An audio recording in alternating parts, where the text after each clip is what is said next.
Hey everyone, it's me, Mark, your resident actor. I've been gone for a while from this YouTube page. I've been kind of busy with a lot of other projects, a lot of writing, and kind of pursuing acting and focusing more on that than making my own stuff. But since COVID hit, I've been kind of expanding myself in my own personal projects. And one of those big ones was starting a podcast with my best friend Alex. He's the animator, and the podcast is called the Frames for Thought podcast. I'm just giving a quick plug here at the beginning before I jump into what I'm going to talk about. But the Frames for Thought podcast, he's an animator, I'm the actor, and we talk about the business from our perspectives. I give a lot of stuff on acting and writing and other stage based type things, as well as film. And he talks a lot about game design, 3D animation, and 2D animation. So, kind of our fields that are in a similar bubble kind of coming together and seeing what kind of compares and what doesn't. And we also try to give advice that's useful for everybody. Um, so I recommend checking it out. I think it's a lot of fun. We're on our season 2 now. So yeah, just give it a quick listen. Sometimes we talk about like more personal type stuff, and kind of more. I sometimes feel it comes off as very self-helpy, but then on other times we talk about more pop culture stuff, like the Oscars, for example. But this right here, this YouTube channel is just strictly me, Mark the actor, and kind of do the things I want to do on it. And this topic I want to talk about is that film Malignant. I just got out of seeing it a couple hours ago, and then I went out and bought some groceries and came back, and I kind of sitting on it for a while. And I know this isn't going to be anything interesting in the podcast. I know Alex doesn't really have interest in these types of movies, so I thought I would just give a little bit of my thoughts on it because I can't really stop thinking about a few things. First thing I'm going to talk about has really nothing to do with the movie, but the theater going experience. I missed going to theaters for a very long time. I actually am one of those losers who enjoys going to the theater instead of just streaming at home all the time. And the tonight was an example of why people hate going to the theater. I get my ticket and everything. I do the whole COVID check. Everything's cool. I go sit in my spot, and I'm there like maybe a couple minutes before the advertisements start at the beginning of the movie, like not the trailers, but like the pre-trailer thing they do. And uh, I'm always early to everything. It's like a problem I have. I try to show up like later, but I always get there just slightly too early. It's like a curse. But so I'm sitting there and I'm all by myself, and I was like, this might be awesome. I might be the only person in this giant theater to watch this movie because it's been out for a while, so it's not as popular. Then this one woman comes in. I'm like, okay, cool. There's two of us here. It's gonna be less creepy. Then like as the trailers are playing for the movie, something like 8 to 10 teenagers walk in, and I'm just like right away like, oh no, like you just kind of know what's gonna happen. So they walk in and they're already talking and making noise, and they make their way up to their seats, which are like behind me because I tend to sit like right dead center in the middle. And so they're up there behind me, and like they were doing things that as an audience member I don't care about. Like make little jokes to yourselves, whatever. That's fine. Like I did that when I was a teenager too, so I'm not gonna hold that against you. Just don't like be too obnoxious about it and don't do it constantly. Like I get that you're like 15 and you're with these 15-year-old girls too, and you're trying to impress them. I get that. So all power to you. But there's a time and a place, and there's a limit. I would say. But the things that they were doing that was driving me crazy. Now, I personally don't care if people bring outside food in. I mean, like if you can sneak it in, go ahead. I don't because again, I'm that loser who likes to go to the theater, so I support it even though it's kind of outrageous. But I give it the support because that's what I feel I should do if I want theaters to stay around. But I don't care if you sneak in food. If you're even if you're going with me and you want to sneak in like some cans of pops and chips and stuff, I don't care. The issue is when it takes you like 5 to 10 minutes to open up a goddamn bag. That drove me insane. I was losing my mind. And then now and I was thinking in my head like, this is why people hate going to theaters because they act like they're at home, but you're not at home. You're here with a bunch of other people. Show some respect. So that had nothing to do with the movie. I just wanted to get it off my chest because it was bugging me. There was a part of me that almost wanted to like start stuff with these kids. Like I wanted to just turn around and tell them to shut up. And I just like because I know they're teenagers. I know one of them just would have been like, "What are you gonna do about it?" And I'd been like, "I'm gonna break your goddamn legs." Like I just wanted to get super into it, but like I know like that's just your tough guy thinking and stuff, and I would just look like an aggressive Karen if I did that. So it's sort of like I let it slide, but it was driving me nuts. Um, So that had nothing to do with the movie, but I just wanted to talk about it.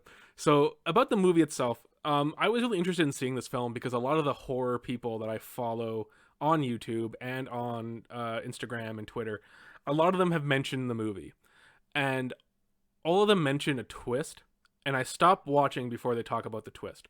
And from all the people I saw, there was like a mixture of people who were like, it was really good and it was really bad.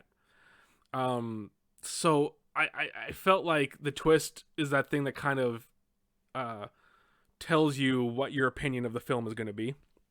And just quickly, I'm just going to say that I think the acting, for the most part, there was a few moments with one character that I didn't really find very believable. But for the most part, I thought it was all very believable. I think the actors did a great job. I think the music is really on point with this film, with what they were trying to do. The music is spectacular. The effects, are when they were practical, I really liked them, but when they went in 3D, I hated it. I thought it looked awful when it went into 3D. But I'm more of an old school person. Like, if you listen to the podcast, I've said this before, and I'll say it again now. I'm the type of dude who likes the old stop motion, right? Like, I like the real life thing. Like, another movie that came out a while ago that I saw was the Scary Stories Told in the Dark. And overall, as a movie, I didn't enjoy it that much, but the things I did enjoy was all the practical effects. Like, they were top notch, and it took a movie that, if it was all done in 3D, I would have hated the movie, but because of the effort and the work, like, they actually creep me out because that thing is really there doing that thing. So that gave it extra points, and it made me actually kind of appreciate the movie a bit more. But with Malignant, when they went 3D, it just took me out completely, and I just thought it looked goofy, and I just thought it looked stupid. Um, but like overall, I would say, like, because a lot of people like giving numbers to things, I like to go out of 5, instead of 10. But I would give this like a 2, bordering on a 3, maybe 2.5. I'll give it 2.5. Because it starts off really strong, and then there's some strong bits in the middle, but then by the end, I was completely out of it. I just did not. I I didn't like it mainly because I called the twist. Not 100% called it, but I called most of the twist before it happened. And I just want to get all this out of the way now because I'm going to talk about the spoilers now. And so I just wanted to give a chance for people who still might want to see it. I'm not going to ruin it for you. Like, go check it out before you know what happens. And I honestly don't know a lot of people's full opinions on it because I stopped watching their videos as soon as they were like, okay, there's a twist. And I was like, okay, well, stop. Because if there's a twist, I want to form my own like opinion and stuff based on that. I kind of just watch those people and listen to those people just to get an idea. Because if there's someone who's a similar personality to me, if they just go like, oh yeah, I liked it, then I was like, okay, I'll give it a chance. If it's a movie that I didn't think I'd give a chance to. So yeah, that's your spoiler warning. And now I'm going to go into why I was able to predict it and why it sort of ruined the movie for me. Because I think a lot of people like it because they didn't see it coming. So yeah, I was gonna give you a spoiler. So 5, 4, 3, 2, 1. So the killer of this is like a conjoined twin fetus living in the back of the head of the main woman. Um, I predicted most of that. The parts I didn't get is that I didn't realize that they only took bits and pieces of the fetus away and pushed its like head into her head, and so it was like still alive in her brain and taking over her body completely. That's the part I didn't get. But while watching it, I was thinking in my head, because I watch a lot of horror stuff and I watch a lot of older horror stuff, and one of my favorite TV shows to kind of binge, especially when I'm writing. If I'm writing on my computer, I'll have my word text on one screen or on one side, and on the other side, I'll have episodes of TV shows playing. And one of them that makes a circulation a lot is Tales from the Crypt. In their last season of Tales from the Crypt, there's a story about a priest who has an illegitimate child with a prostitute, and well, he thinks it's 2 kids. There's like a sweet girl and the twin girl who's like evil, but they're Siamese twins, and they're like back to back, so face on one side, then face on the other side, which is exactly what this creature was in this, or this person, I should say. It's not a creature; it's a human being. That's what this. Well, I mean, the way it acts and the way it has electrical powers for some reason makes it a creature in my mind. But whatever. Um, I predicted that because I've seen that episode, and so I knew. So when they did the whole thing where it was like this woman in a hospital and they were like children, and then they refer to the bad twin as like the tumor or the cancer. I was like right away. I was like, oh, okay, Siamese twins, and and then like when you kind of see the creature and it has like a whole bunch of hair in front of its face, I was like, okay, Siamese twins, back to back. That's what it is. And another movie that it reminded me of was Basket Case, because in Basket Case, for those of you who don't know, it's a 3 movie series, and it's actually um, I watched the first one for the first time last October, and I kind of love it because it was all like a cheesy B movie, and it's like gross and grimy, and it was like, yeah, it was a lot of fun. Um, and then I learned that there was 2 other ones, and so I ended up buying excuse me, a Blu-ray collection of the 3 of them, and I actually kind of loved the series a lot as I was watching it. Especially the second movie, I really like the second one. I There's things about the third one I really like, but there's a lot of things in the third one that's like it's too stupid for me. But the second one was like I really enjoyed the second one. Um, and it's one of those things where I can tell I really enjoy it because I'm watching it, I'm thinking about like where I would be able to take the story, and I actually like kind of set up my writer brain came in and kind of set up like an idea of like a possible anthology comic using these characters in this situation. But enough of that. Enough of my fanfic. It reminded me of the first Basket Case, because the way Basket Case is, this kid is born. He's a Siamese twin. His twin's not back to back. His twin is like a ball of flesh that's just like on the side of his ribs, and they love each other. The 2 boys. They call the other, like the Siamese twin, the blob of flesh, because that's what it is. They call like they don't consider it a child, but they have like a psychic bond, and they're like super close, and they love each other. They knock the kids out, and they separate them without their consent. And so the Basket Case one is about the more human brother putting the Siamese twin brother in a wicker basket and taking him around New York to get revenge on the doctors that separated them, which is exactly what the killer is doing in this movie. They got separated at birth, and so now the killer's getting revenge by killing all the doctors who separated them. Like, it's the exact same thing. So for me, it was like I've already seen this movie done, and I've seen it done in a way that I like a lot more than what this film was, and like the whole twist idea I've seen before and done in a way I like so much more than in this film, because in the Tales from the Crypt episode they don't separate the twins. They're constantly together. So whenever the priest is saying something to the good kid about the bad kid hears it. And the bad kid's psychotic like in this one and kills people. So they're very similar to these 2 ideas. And I feel that like if I didn't guess it, I probably would have enjoyed it more. I had the exact same experience while watching The Village, by M. Night Shyamalan, where I remember, I think, and actually to go back to my teenager thing, I was a teenager when it came out, and I remember I was sitting next to this girl named Jerry, and I didn't have like a crush on Jerry, but like Jerry's pretty cute, so like I'm trying to impress her, and I'm sitting next to her and we're watching it, and I just lean into her and I'm like, wouldn't it be so funny if this movie like took place in like a national park or something, like in Central Park? And we kind of laughed, and I looked back at the movie screen and I was like, oh god, that's exactly what happens. I just guessed it in a joke to try to impress this girl, and I was like, I figured out the movie. Like just by trying to impress a girl, I figured it out. Um so yeah, I don't like this movie.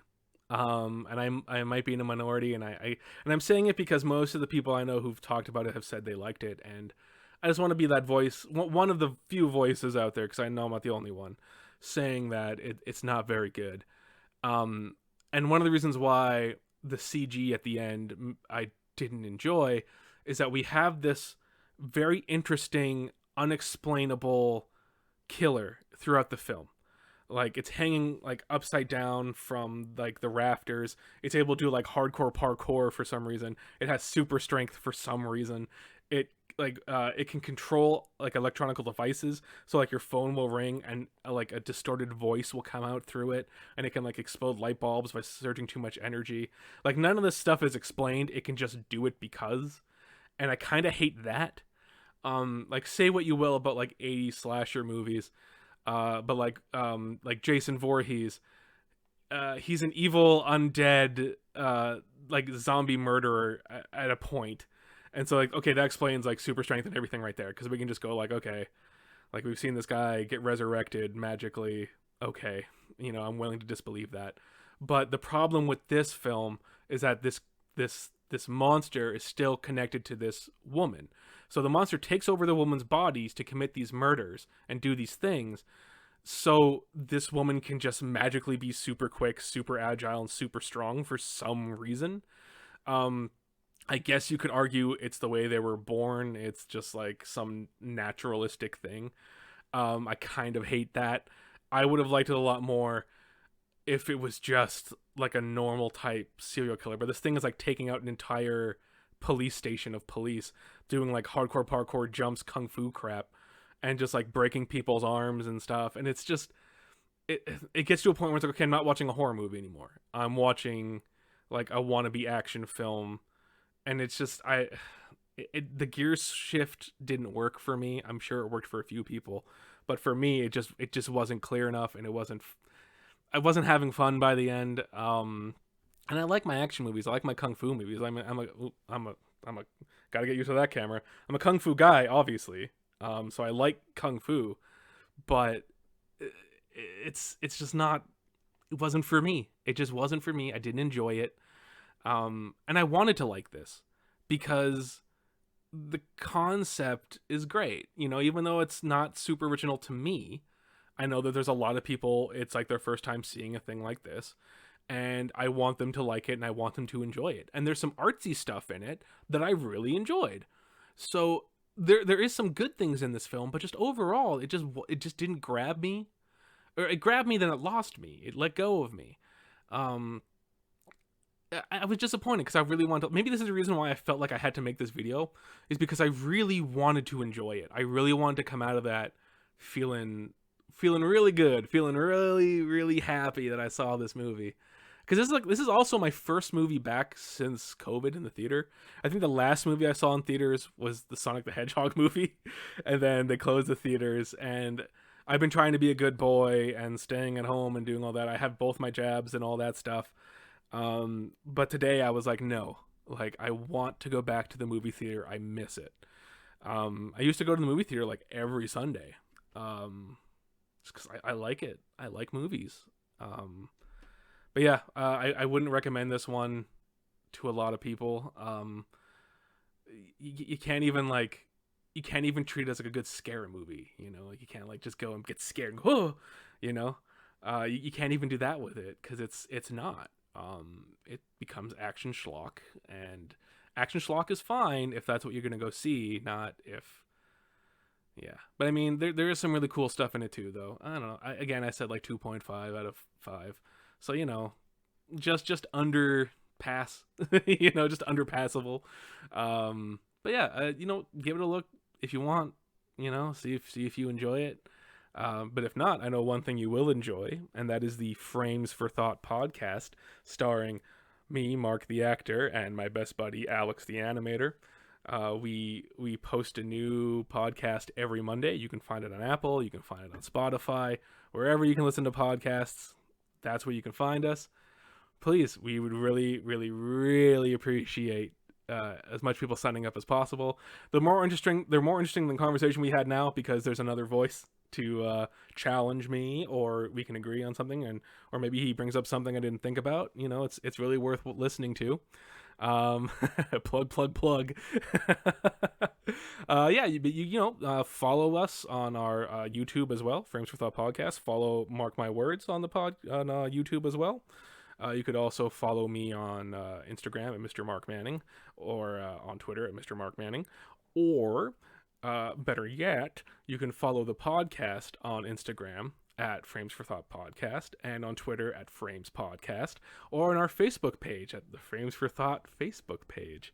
That's the best way you can communicate with us. And hey, if there's a subject that you want us to talk about that has to do with creativity, the arts, or anything in general, if you want to know that my favorite way to wash my socks, that's the place to go and ask the questions, and it might make it into the episode. So you never know. All right. Thank you so much for giving me your time. I hope you guys have a great day. You have an amazing night. I love you, and I'm going to kiss you all on the forehead.